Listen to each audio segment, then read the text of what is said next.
Hey, it's Midnight Round, and today we're looking at a Florida disappearance. A young girl doesn't turn up at work and seems to go missing. So today we're looking at the Florida disappearance of Jennifer Kez. This is part one of a two-part episode, so do make sure you check out part two when it is loaded. So 24-year-old Jennifer Kez was a very safety-conscious lady. She made sure that she was on the phone to her dad or her boyfriend if there was a workman or someone else in her flat she didn't know. She would make sure that she was on a phone to somebody if she was walking to her car alone, whether it be a friend or a family member.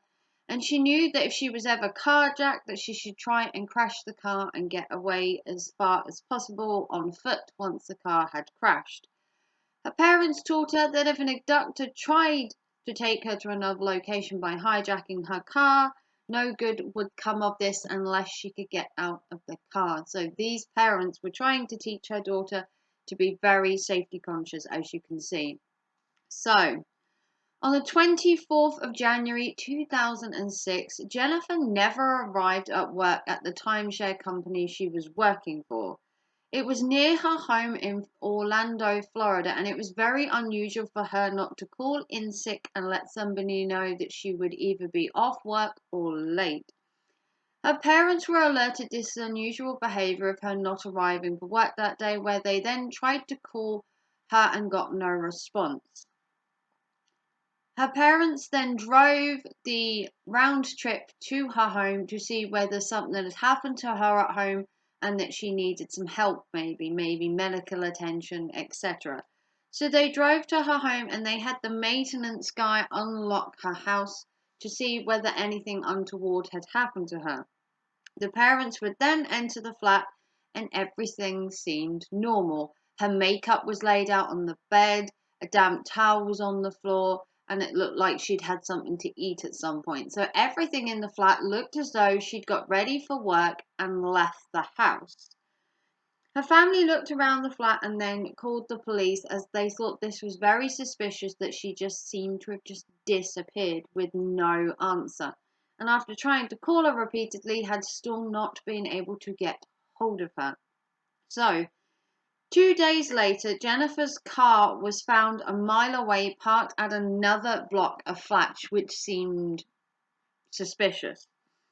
Police looked at CCTV and they found that the car had been parked around 12 p.m. on the day that Jennifer had gone missing, and that the car was parked by another person that wasn't Jennifer. The person that parked the car, got out, and left the car park without even a backward glance. Once the car was parked and they walked away, that was the end of it. The CCTV footage was of poor quality and the face was obstructed and of very low quality. So police decided that with the face obscured, they needed some help. So they got the police to try and magnify the poor footage so they could at least get a picture or at least a facial view of the person so they could find out more about them, whether they were male or female, maybe an age, maybe if the family knew the person that was in the picture.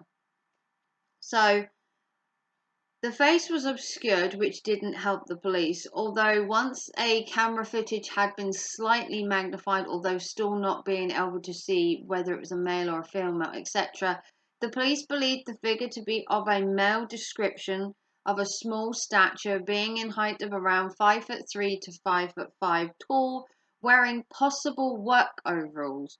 Although other people looking at the footage said that it was a woman with a bun tucked into a hat/baseball cap. So with various statements of it being male or female and being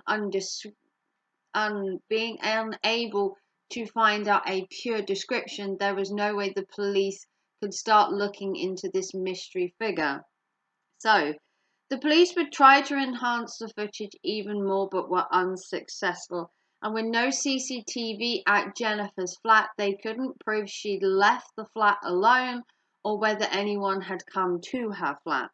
The one piece of evidence that proved crucial was the CCTV in the car park where her car was parked, and with no way of identifying the person driving the car, they had little or nothing to go on the whereabouts of Jennifer. So, with the CCTV not being of any use, they needed to find some other way of locating Jennifer.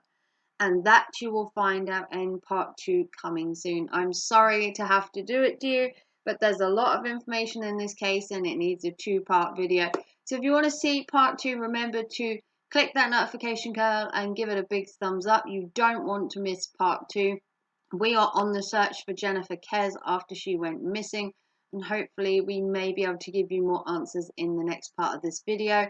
If you want to support the channel, remember you can become a member for behind the scenes videos.